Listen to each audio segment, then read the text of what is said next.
Prajarajyam party పెట్టే ముందు సినీ పరిశ్రమలో ప్రముఖులందరినీ పిలుచుకొని విందు ఇచ్చి ఇక నేను సినిమాలకు గుడ్ బై చెప్తున్నాను. ఇక ఈ జీవితం అంతా రాజకీయాలే ఇక అని చెప్పాడు. మరి ఆ తర్వాత మళ్ళీ సినిమా రంగానికి వచ్చారు. ఇంకో 2, 3 సినిమాలు తీశారు.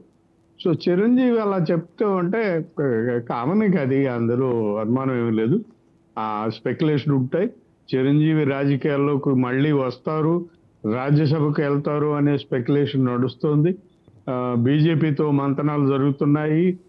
పవన్ కళ్యాణ్, మోడీ, చిరంజీవి మంతనాలు చేస్తున్నారు అని చెప్పి ప్రచారంలో ఉంది. కాబట్టి ఇప్పుడు చిరంజీవి చెప్పిన విషయం నికరంగా అలా నిలబడిపోద్ది, శిలాశాసనంలాగా ఉండిపోద్ది అని అనుకోవడానికి